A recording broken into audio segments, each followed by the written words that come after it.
Hello everyone, so in this video we are going to discussing about the DSC Fundamentals of Biomolecules Semester 2 Unit number 5 that is enzymes. And topic इस video में जो cover करेंगे वो है nomenclature of enzymes, classification of enzyme. First lecture में अपना introduction of cofactors का cover कर चुके हैं, ठीक है। तो अब हेडिंग डालते हैं नॉमेनक्लेचर। नॉमेनक्लेचर, ठीक है। तो नॉमेनक्लेचर क्या होता है? एंजाइम का जो नॉमेनक्लेचर होता है वो ऐड सफिक्स ऐड करने से होता है। Adding as suffix. अगर किसी का सफिक्स लास्ट में एज ऐड कर देते हैं तो वो एंजाइम बन जाता है, ठीक है। और वो किस में ऐड करते हैं? नेम ऑफ सबस्ट्रेट, जो भी नेम ऑफ सबस्ट्रेट होता है उसके पीछे एज ऐड कर देते हैं। या केमिकल रिएक्शन दे कैटलाइज, जो केमिकल रिएक्शन वो कैटलाइज करते हैं उसके नाम की आगे ऐड, उसके नाम के पीछे ऐड कर देते हैं कैटलिस्ट, वो एज, ठीक है। तो ये आपके 2 पॉइंट्स हो गए, ठीक है। एग्जाम्पल, फॉर एग्जाम्पल जैसे यूरिएज। यूरिएज क्या है? Act on urea. एज लगा दिया ना पीछे तो एंजाइम बन गया। किस पे एक्ट करता है? Act on urea. और आगे देखिए यूरिया, यानी किसका आगे ये क्या है? सबस्ट्रेट। तो सबस्ट्रेट के नाम के पीछे हमने एज ऐड कर दिया तो क्या बन गया? यूरिएज। और ये यूरिएज ये क्या है? एंजाइम। और जैसे एल्कोहल डिहाइड्रोजिनेज, एल्कोहल डिहाइड्रोजिनेज जिनेज, वो ये क्या करता है? ऑक्सीडेशन ऑफ एल्कोहल्स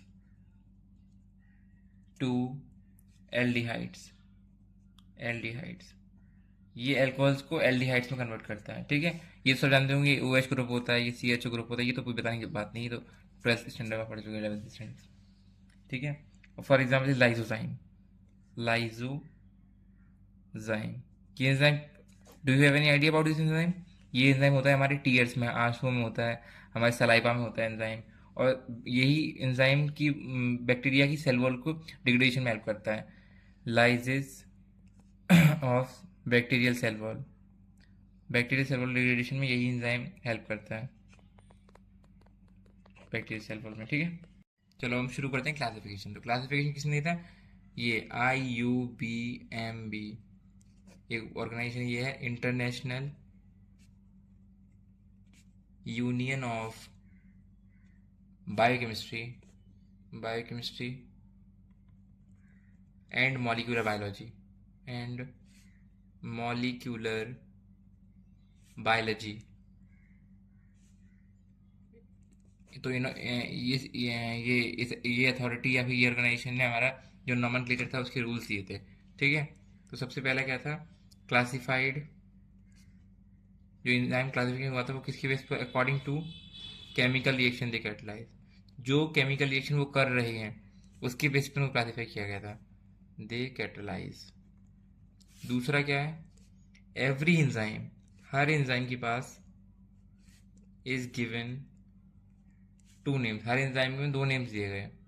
वो 2 नेम क्या थे? कॉमन नेम, कॉमन नेम था एक, और एक था सिस्टमेटिक नेम, ठीक है। जैसे common name for example lysozyme example लेते हैं, लाइसोजाइम इसका कॉमन नेम हो गया, ठीक है। और इसी का जो वो हो गया सिस्टमिक नेम हो गया, सिस्टमेटिक नेम हो गया, वो क्या हो गया? पेप्टिडो, पेप्टिडो ग्लाइकन एन एसिटाइल म्यूरामोइल हाइड्रोलेज। इसका मतलब क्या है? इतना बड़ा सा नाम, पेप्टिडोग्लाइकन बैक्टीरियल सेल बनी होती है तो उसको डिग्रेड करना है, तो एन एसिटाइल म्यूरामिक एसिड भी होता है उसमें, NAG NAM होता है, तो हाइड्रोलेज। तो वो एंजाइम को with the help of water lies करता है जिस सेल वॉल को। तो इसका नाम ये, जो ये हो गया सिस्टमिक नेम, ये हो गया इसका लाइसोजाइम, हो गया इसका कॉमन नेम। अब हर एंजाइम के पास every every enzyme has its unique EC number, unique EC number. EC क्या होता है? एंजाइम कमीशन, कमीशन, ठीक है। हर एंजाइम के पास एक अपना यूनिक EC नंबर होगा। EC नंबर को भी हम बाद में डिस्कस करेंगे डिटेल में, अच्छे से उसका एग्जांपल लेंगे सारा, ठीक है। अब हम आते हैं कि 4th पॉइंट क्या है? इस बॉडी ने क्या बोलते हैं एंजाइम्स को 6 कैटेगरी में डिवाइड किया है, 6 क्लासेस में डिवाइड किया है। कौन कौन सी क्लासेस हैं वो?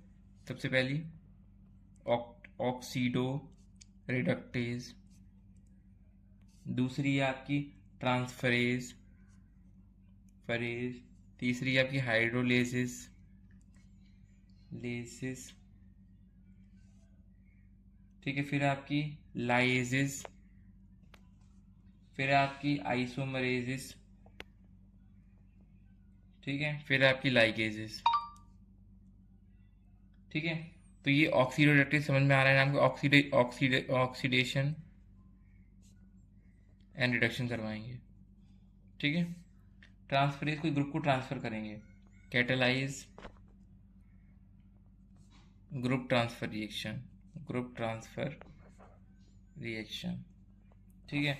ये तो हाइड्रोलिसिस ही करवाएंगे, हाइड्रोलिसिस मोस्टली इसमें होते हैं, जितने भी डाइजेस्टिव एंजाइम्स होते हैं मोस्टली वो हाइड्रोलिसिस होते हैं, एंजाइम्स, ठीक है। उसके बाद क्या होता है, ये इंट्रोड्यूस करते हैं डबल बॉन्ड को, इंट्रोड्यूस लाइसिस डबल बॉन्ड,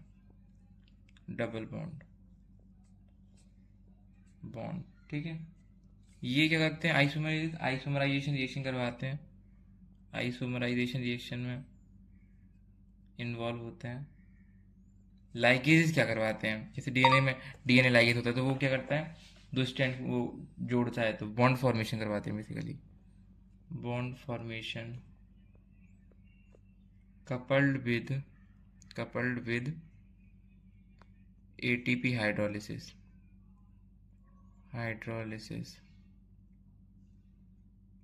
ठीक है। तो इसकी अगर आप शॉर्ट फॉर्म बनाते, शॉर्ट फॉर्म क्या है इसकी, OTHLIL,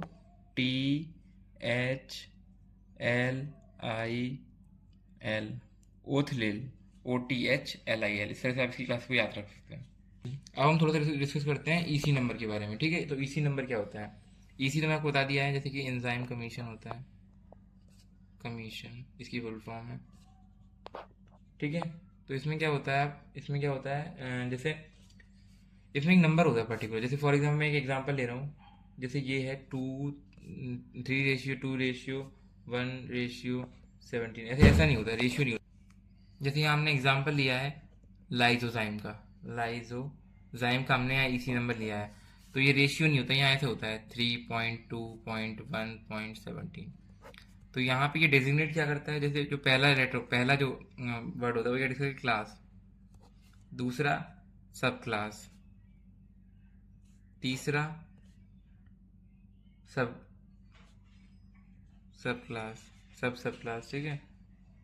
उसके बाद जो 17 होता है वो डेजिग्नेट करता है सीरियल नंबर, किस सीरियल नंबर में किस मतलब और नंबर क्या है, मतलब आइसोलेशन डिस्कवरी का एंजाइम का, ठीक है।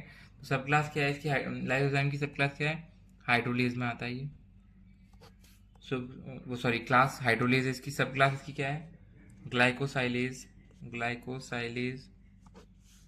सब क्लास इसकी क्या है, O&S ग्लाइकोसिल कंपाउंड्स, ठीक है, ये होता है इसका। और सीरियल नंबर जिस सीरियल में वो आइसोलेट हुआ है, ठीक है। Thank you so much for watching this video.